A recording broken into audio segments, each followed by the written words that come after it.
आज बहुत सारे लोग स्टॉक मार्केट से इनकम अर्न करते हैं, चाहे वो ट्रेडिंग करके हो, इन्वेस्टमेंट या फिर म्यूचुअल फंड्स में एसआईपी के थ्रू हो। इन इस कम पे टैक्स जरूर लगता है, बट इम्पॉर्टेंट ये है कि इस टैक्स को हम कम कैसे कर सकते हैं।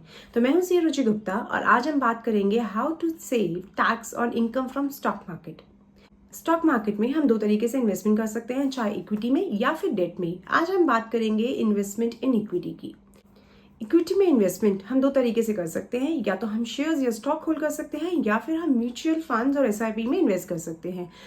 अगर हम शेयर्स या स्टॉक होल्ड करते हैं तो होल्डिंग पीरियड कितना होता है उसके बेसिस पे डिपेंड होता है कि हमारा जो गेन हुआ है उस होल्डिंग से वो लॉन्ग टर्म है या शॉर्ट टर्म। अगर हम अपने स्टॉक्स को या शेयर्स को एक साल से ज़्यादा रखते हैं और फिर सेल करते हैं तो उसमें लॉन्ग टर्म कैपिटल गेन होता है। वहीं अगर हम अपनी होल्डिंग को एक साल से कम रखते हैं तो उस पर जो गेन होता है वो शॉर्ट टर्म कैपिटल गेन होता है। तो आइए सबसे पहले बात करते हैं कि अगर हमें लॉन्ग टर्म कैपिटल गेन होता है तो उस पर हम टैक्स कैसे कम कर सकते हैं। अगर हम अपनी होल्डिंग को एक साल से ज़्यादा होल्ड करते हैं तो उस पर लॉन्ग टर्म कैपिटल गेन होता है, और जो लॉन्ग टर्म कैपिटल गेन होता है वो 10% के रेट पे टैक्सेबल होता है। मतलब जितना भी आपको अपनी होल्डिंग्स एक साल से ज़्यादा रखने पे गेन होगा उस पर आपको 10% का टैक्स पे करना होगा। अब आइए देखते हैं कि हम अपनी टैक्सेशन की लायबिलिटी को कम कैसे कर सकते हैं। सबसे पहला तरीका है, लॉन्ग टर्म कैपिटल गेन होने पे आपको गवर्नमेंट की तरफ से 1 लाख तक का टैक्स फ्री एग्जेम्पशन है। मतलब 1 लाख तक का लॉन्ग टर्म कैपिटल गेन बिल्कुल टैक्स फ्री है। आपने अगर सपोज 1 लाख से ज़्यादा का लॉन्ग टर्म कैपिटल गेन कमाया है तो आपको 1 लाख पे कोई टैक्स पे नहीं करना, और ओवर जो 1 लाख का अमाउंट है उस पर आपको 10% का टैक्सेशन पे करना है।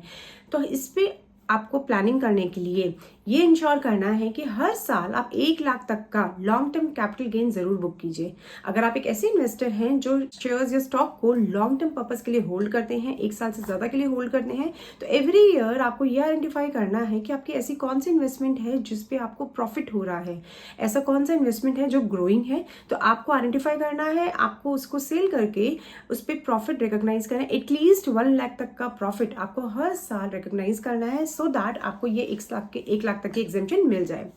अगर आपको ऐसा लगता है कि नहीं ये स्टॉक तो ऐसा है जो आगे जाके और ज़्यादा प्रॉफिट दे सकता है, तो आप उस स्टॉक को दोबारा से परचेज कर सकते हो।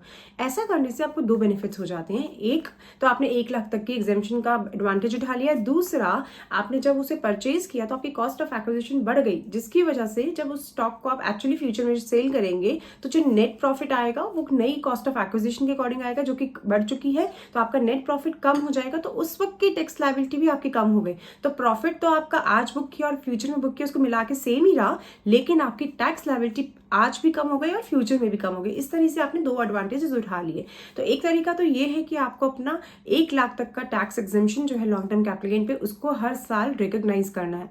एक और तरीका होता है टैक्स प्लानिंग करने का, जो होता है टैक्स लॉस हार्वेस्टिंग, जिसमें क्या करते हैं आप कि आपको ऐसे एसेट्स आइडेंटिफाई करने हैं, ऐसे स्टॉक्स आइडेंटिफाई करने हैं जिसमें आपको लॉस हो रहा है। हो सकता है कि वो लॉस आज हो और आगे जाके वो और ज़्यादा बढ़ जाए। अगर आप ऐसा एस्टिमेट करते हैं तो आपको उन स्टॉक्स को सेल करना है और उसके लॉस को आज रिकॉग्नाइज करना है बुक्स में। लॉस को रिकॉग्नाइज करने से ये फ़ायदा हो जाएगा कि अगर आपको लॉन्ग टर्म कैपिटल गेन है 1 लाख से ज़्यादा है, तो इस लॉस को आप उस एक्सेस वाले कैपिटल गेन से सेट ऑफ करके जो आपकी नेट टैक्स लायबिलिटी है उसको कम कर सकते हैं। साथ ही साथ अगर आपको ये लगता है कि नहीं ये वाला ऐसा स्टॉक है जो आज तो लॉस दे रहा है बट फ्यूचर में प्रॉफिट दे सकता है, आप दोबारा से वही टेक्निक अपना सकते हैं कि आप दोबारा से इस स्टॉक को परचेज कर सकते हो। इस स्टॉक और इस बार आप इस स्टॉक को लेसर प्राइस में परचेज कर रहे हैं, तो यहाँ पे भी आपको बेनिफिट हो जाएगा। तो इस तरीके से आप अपने लॉन्ग टर्म कैपिटल गेन की प्लानिंग कर सकते हैं। अब हम बात करते हैं कि अगर हम शॉर्ट टर्म कैपिटल गेन है या हम शॉर्ट टर्म के लिए अपने स्टॉक्स या शेयर्स को होल्ड करते हैं तो हम कैसे प्लानिंग कर सकते हैं। शॉर्ट टर्म कैपिटल गेन आपके ऊपर तब एप्लीकेबल होता है जब आपने अपने स्टॉक या शेयर्स को 1 साल से कम रखा है और उसके ऊपर आपको 15% का टैक्सेशन पे करना होता है। तो short term capital gain is taxable at the rate of 15%। Now एक टेक्निक तो वही है टैक्स लॉस हार्वेस्टिंग, कि आपको आइडेंटिफाई करना है कि ऐसे कौन से स्टॉक या शेयर्स हैं जिसपे आपको शॉर्ट टर्म में लॉस हो रहा है, आपको उस लॉस को रिकॉग्नाइज करना है, सेल करना है, अपने शॉर्ट टर्म कैपिटल गेन से एडजस्ट करके अपने शॉर्ट टर्म कैपिटल गेन को कम करके टैक्स की लायबिलिटी का बर्डन कम करना है।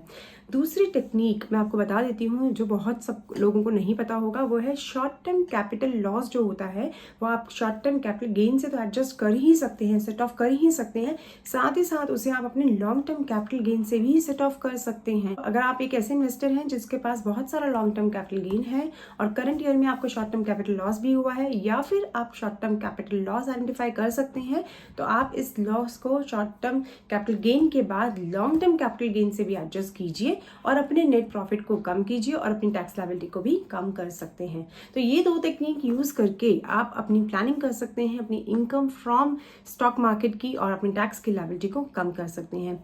इसी तरह से और भी बहुत सारे टेक्निक्स हैं जिससे आप अपने स्टॉक मार्केट की इनकम को एडजस्ट कर सकते हैं।